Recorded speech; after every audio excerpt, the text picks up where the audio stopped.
Lock yourself away with a true crime podcast. Who is it that's missing? It's my dad. Dead Man Running. They're now searching for a wanted man who may have staged his disappearance to escape justice. Intrigue to catch a scorpion. I'm going to try to track down one of the biggest players in this trade in desperate people. A very British cult. They are brainwashing people. For Most Wanted podcasts, listen on BBC Sounds. BBC Sounds. Music, radio, podcasts. Hello and welcome to a special episode of the Scottish Football Podcast with me, Jonathan Sutherland, focusing on the controversial decision by Inverness Caledonian Thistle to move their training base 136 miles away to Fife. To change that kind of central part of the club's DNA has hit a nerve. There's a lot of hurt, anger, as we say, but also just disbelief and bewilderment. It's a season that hasn't gone according to plan for the club. They found themselves bottom of the Championship in September and sacked manager Billy Dodds, replacing him with Duncan Ferguson. Really excited, great opportunity for myself to back being a manager. When I spoke to the board, I got a great feeling about it. I jumped at it really. Despite an initial resurgence, they were eventually relegated to League One via the playoffs. And in the wake of that, the club announced they were relocating their training centre to Fife. ICTFC are delighted to announce an innovative agreement with League One side Kelty Hearts, which will see the club move our training base to the Fife club's new Central Park Stadium. Since then, angry fans have held meetings and demanded the club reverse a decision that they say is a betrayal and rips the soul out of the club and the community. So how did we get to this point? And what next for Inverness Caledonian Thistle?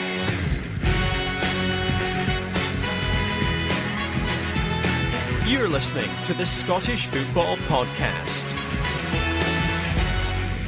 I should say at this point we did invite a representative from Inverness Caledonian Thistle Football Club to join us on the podcast this evening, but that request was declined. We will also hear from former Inverness Caledonian Thistle player and assistant manager Barry Wilson, who I spoke to a little while earlier. Now, first and foremost, Andrew Thompson, our Inverness-based BBC reporter. Where do we start? Well, actually, right at the beginning, if you like, Andrew, can you remind us of the club's reasoning for this move? Yeah, so the club's in a difficult financial situation. You know, we've just had a relegation to the third tier of Scottish football, obviously. So there's going to be a natural hit from that, just in terms of gate receipts and such like. Caley Thistle, though, have had longer term financial issues. They've actually tried a number of quite innovative schemes to try and raise some money over the last few years. They'd set up this concert company for a wee while, and they were running a few concerts at the stadium, just outside the stadium. They had Andrea Bocelli, if you're into your opera, Jonathan, or Duran. But the sums didn't add up for those gigs, and the company went into liquidation. You know, people were left out of pocket and such like. So that didn't work out. More recently, they had, bear with me here, it's a bit involved, but they had this plan to set up a battery storage farm in Inverness. But that they were hoping that would raise millions of pounds that would help the club out, but they didn't get planning permission from the council. So that's now gone to appeal. But that was another scheme that didn't raise the money they were expecting. So yeah, they've got this financial predicament. Now, what they say is they hope that they can save some money by moving their training base down to Fife. So what they say at the moment is that at the moment they've got a very high cost that they face, because at the moment it's difficult to entice senior players up to Inverness, because many of them are based in the Central Belt in the first place and maybe don't want to relocate. But on top of that, the club have in the past been paying for accommodation for these players, helping with accommodation costs anyway when they come up. And they reckon, from what we're told, that comes to several £100,000 that's costing the club. So they think that by moving the training base down to Kelty and Fife, basically it'll make it a lot easier to attract Central Belt-based players to the club. So that's the logic of the move. But it's not gone down well at all with fans. People are talking. It's an identity issue, I guess. The club's very associated with the Highlands, with Inverness. People feel this. Many fans feel this could be a loss of local identity for the club. It might make it difficult for youth players coming through here to get into the team if they're playing down, if they're training down in the Central Belt rather. So there's a whole lot of issues here as well. Just to mention as well, Caley Thistle haven't published accounts for 2 years. Their accounts are due out actually at the end of this week, so that might give us a clearer picture of just how serious a financial predicament they're in. Thanks for summing that up so succinctly, Andrew. I should say we're recording this on the evening of Wednesday, the 29th of May. And just before we recorded, Andrew, there's a story that's, I think, originated in the Inverness Courier, but I know you're across, which is suggesting that the stadium, the bit of the Kelty Hearts Stadium that Inverness Caley Thistle want to use, is actually owned by Fife Council. Now, could this throw a bit of a spanner in the works? I think it's hard to say. I suspect not, but it does throw just a degree of doubt onto the plans. I mean, we asked Fife Council about this, so they say that they're involved in discussions about this. They say that they'll need to be involved to review current booking terms and conditions for the 3G pitch there. To see if that would be, possible to squeeze Caley Thistle in, I guess, as well as the impact that might have on the availability of the community pitch to other users as well. So that there's just a small degree of doubt there. There's obviously some things that haven't been properly ironed out, so it remains to be seen whether that's a big issue or just a minor detail. Jennifer Aitchison, you are chair of the Inverness Caledonian Thistle Supporters Trust. I know on Tuesday night there was a very passionate meeting, a couple of hundred people, I guess most of them venting their spleen about this whole situation. But you can tell me better, you can tell me more accurately exactly what went on. I wasn't there, obviously. And I also just wanted to ask, what was your reaction when you heard the news that the club was planning to move the training base to Fife? Well, I think the initial kind of reaction that we had, and it wasn't just for myself, was very much, is this an April Fool's? I think that was the kind of instant reaction that a lot of people had. Or is there another account that's putting something out? Is this a kind of like joke account? Somebody's put that out. But we found out very quickly that wasn't the case.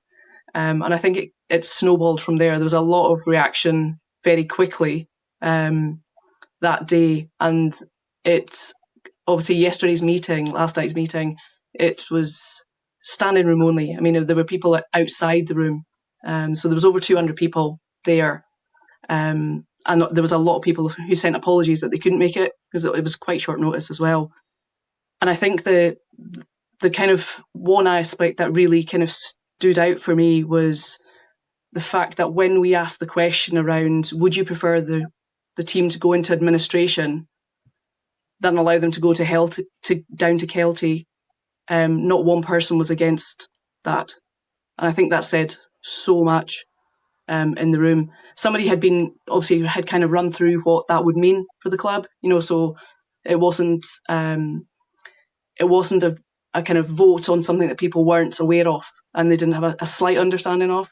It was run through by somebody as to the implications that would be, the point deductions, implications for the club itself, but for not one person in the room to put up their hand to say that they would prefer us to move to Kelty and not go into administration, I think it spoke volumes.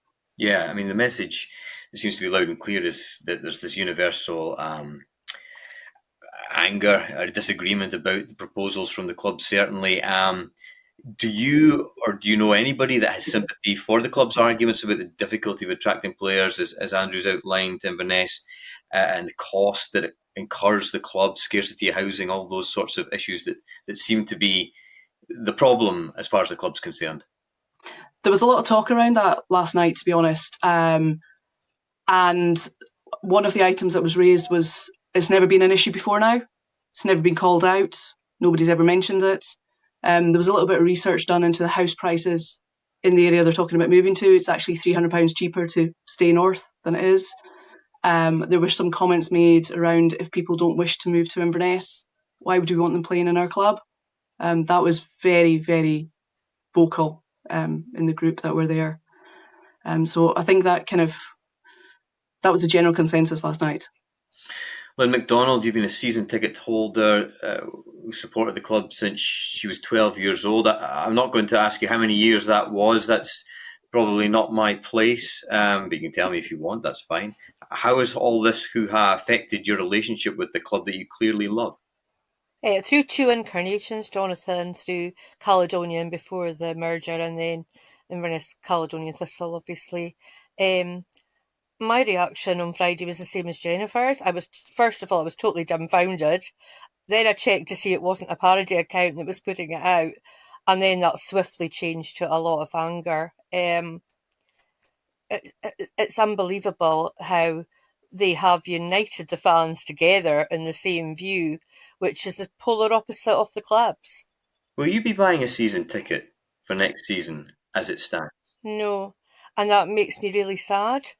I go to football with my boys and I sit with my group of friends, including Jennifer, and it's more than what's on the pitch to us. It's our club. It lives in our hearts, and it's friendship. And the thought of not going back next season, it's just. But no, I will not finance this regime anymore. I'll go to away games, but not home games. You say you won't finance this regime anymore. I take it from that you want to see change at the top of the club. Is that fair? Is that what you mean? Yeah, I think, as Andrew said, we haven't had accounts in 2 years, so we don't actually know what the financial position at this minute in time actually is. We don't know what debts there is, what assets there is. It's been a strange time as well before the Kelty decision that, we have these big projects which probably have their place. They've tried concerts, but it's like they've taken their eye off the ball of their bread and butter income at that time. We rarely run hospitality on a Saturday anymore, and when we do, it's very, very expensive.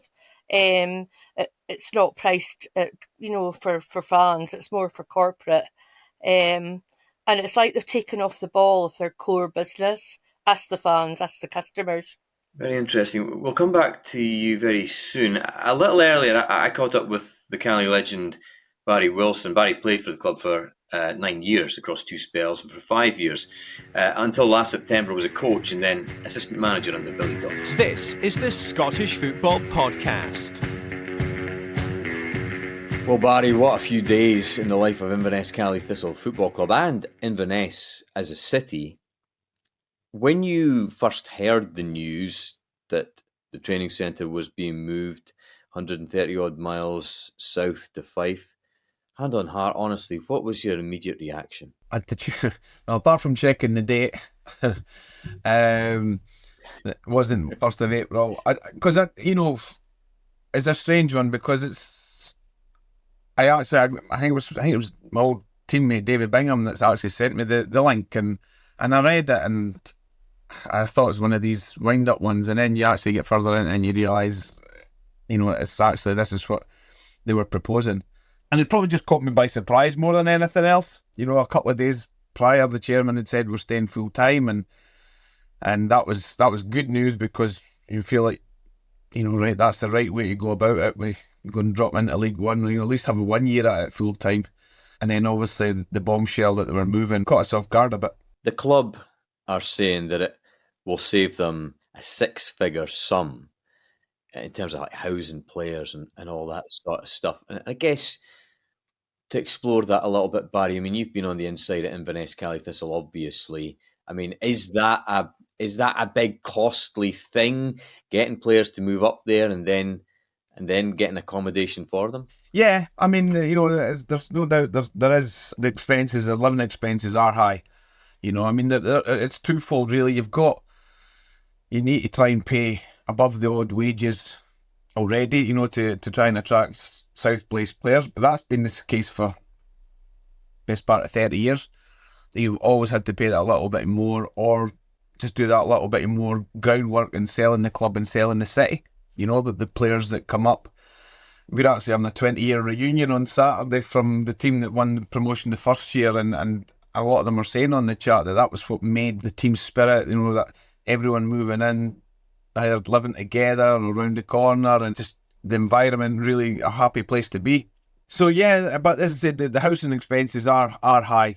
There's no doubt about that. They are, and they're obviously going up. As like everything else in this world, they're rising. So yeah, you can see there would be a big saving on that side, Jonathan. Yeah, I should probably declare an interest because I'm from Shetland, and my dad always used to drum it into me that Shetland's not remote. Everybody thinks Shetland's remote. It's at the centre of the North Atlantic, so maybe I come at this from a certain point of view, and I'll just say that and leave that there. I don't know. Anyway, lots of other people come from other parts of the world. When you were trying to attract, along with Billy Dodds, people to come to Inverness Caledonian Thistle to play for the club from down south, for want of a better term, how difficult was that? How resistant were players to move there? It is difficult. It really is. More times than not, you actually got to target young boys that have been released, that don't have family, because generally people won't move family up. So the type of player that you can get is kind of curtailed a little bit, and maybe that's one of the reasons why, again, that they will have a better chance of getting, a more experienced player, for example, that's maybe quite happy to just come up here for every second week for a home game. So you were looking at younger players generally then saying, okay, they're single, or do they have partners, right? Okay, they're single young players, right? That's great as well. And it was difficult, there is no doubt. But I think it's always been that way, under previous managers, from John Robertson, Terry Butcher, all these managers, they all had the same trouble, but whether it's getting harder, possibly. But of course, what is a club if it doesn't have its link to the local community? And clearly that's what has struck this nerve here. In terms of people you meet out and about in Inverness, is it universal, the anger at this decision? I haven't heard one person saying this is a good thing. I haven't heard anyone saying, oh yeah, that's great, that's the way to go. A lot of them are shouting about they would rather go to administration and stuff like that, and whether that's the way to go, I'm not so sure, but it just seems widespread anger in it. Like I said, I kind of see it from the football point of view, but from the club's connection to the city, it's definitely alienated them. I suppose, Barry, it's one of these things. It comes down to a classic schism between a commercial decision and what is a football club all about. And we spent a lot of time thinking about Ross County recently, obviously, in their playoff showdown. And Roy McGregor there has always made such a genuine play about how he sees Ross County as a symbol of the Highlands and that pride. And is that what it's come down to, do you feel, in the local community, that this is a blow to the pride? Yeah, without a doubt. Yeah, it's like an admission of we can't do this or we can't keep doing it. But it's definitely a blow to the pride of the people in Inverness. I mean, as I said, the reaction is widespread, total against it. But again, like I said, I kind of play devil's advocate where supporters didn't really come and watch you train, or we didn't get many people coming out of Fort George to watch us train. So is there much of a difference? As I said, I'm trying to see both sides of it, and if they can get a better team on the park, does that help? And then get back out of League One in one season, and do they look at it again after that? Okay, we know we're now back in the Championship, we can maybe a better chance of attracting players to move up to play Championship level. So if they said we're just going to do this for 1 year, yeah, and then when we get out of the division, go back to how it was, do you think that would appease the fans? I think it would. I think it would appease myself. I think, okay, right, you're trying something outside the box. Let's see if it works for this league. If it works, we're still full time. We're back in the Championship. Great. Then we can relook at it again. We can really coming home again. I think fans would kind of go, right, okay, but at the minute they're not seeing that, or they're not hearing anything, and it's just at the minute it just feel like they've ripped the heart out of the club, and rightly or wrongly, that's how the fans feel. And I know a lot of them are, you read online, a lot of them are not going to be renewing their season tickets, and that's when it begins to hurt. I mean, Inverness is a thriving city. It's got great air links to lots of cities, beautiful scenery. I mean, can that location not be used as a positive in terms of attracting people as well? Yes. I mean, Jonathan, the amount of people that have moved up and loved it is, incredible. We got experienced players up, like David Carson and Sean Welsh and these types of boys. Even back in my day, the boys moved up and some of them are, still up here yet and just love the way of life. And one of them was originally from Fife, obviously moved up. But listen, it's more about the travel as opposed to the geography side of it. You could take them up and show them the beautiful stadium on a beautiful Cromarty Firth and the nice city and the marina and stuff like that now that they've got.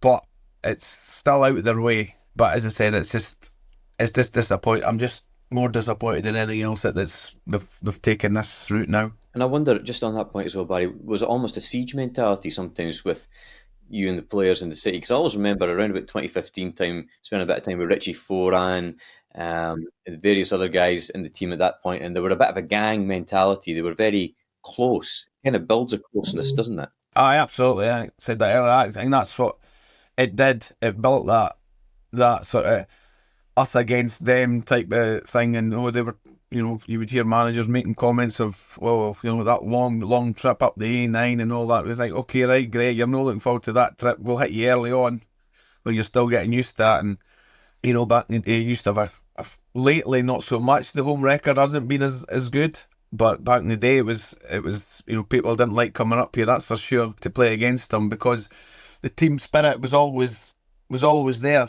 And I just think it'll be hard to recreate that with a portable hub in the middle of Fife.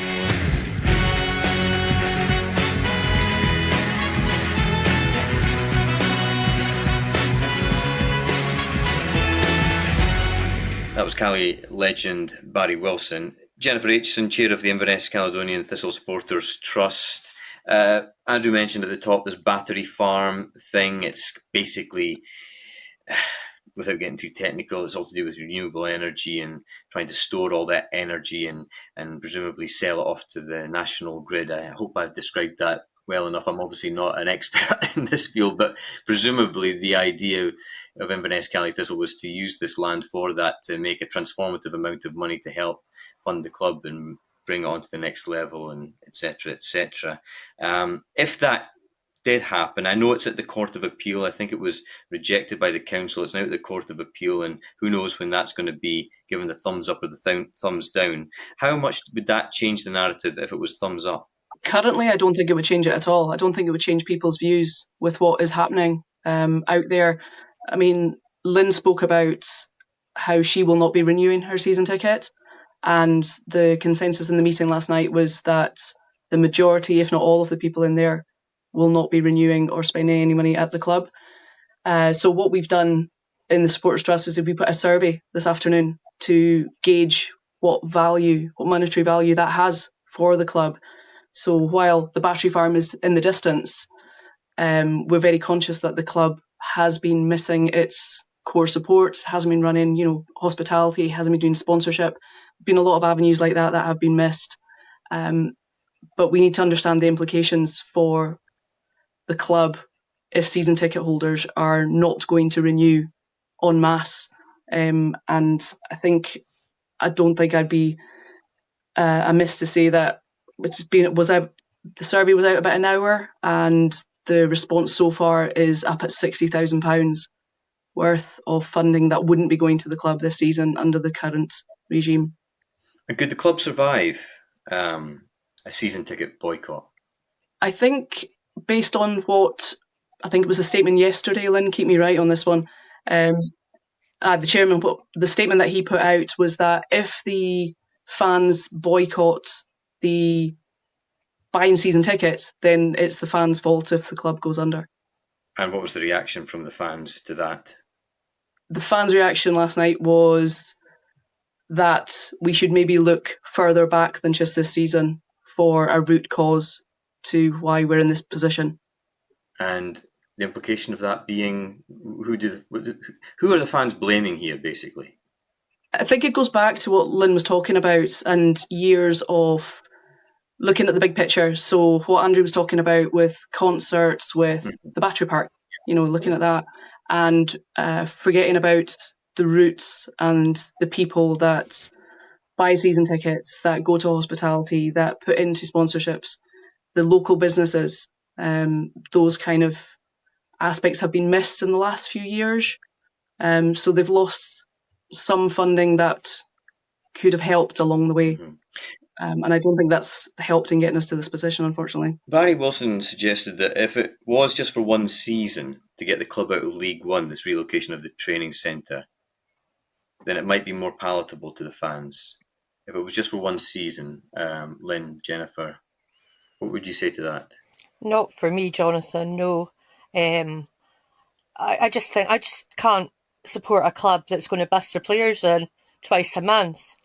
I mean, you know, we've always been a community club. You know, you've had players going out doing reading sessions at local schools and, you know, turning up at the community events that the community trust runs, you know, school sessions. I mean, how are they going to support that if the players are down in Kelty? Yeah, and the other part that came out as well last night was around what about the players that were having to move from Inverness to the Central Belt? Are we then going to ask them in a year's time to move back? That's not very fair for those guys. What about the other argument, to play devil's advocate here, is that, you know, it's not the first time clubs have had training centres out with their local areas. People talk about Queen of the South, obviously training in Glasgow. I think Arbroath have trained in Edinburgh and Perth, I think, at times as well. What about that?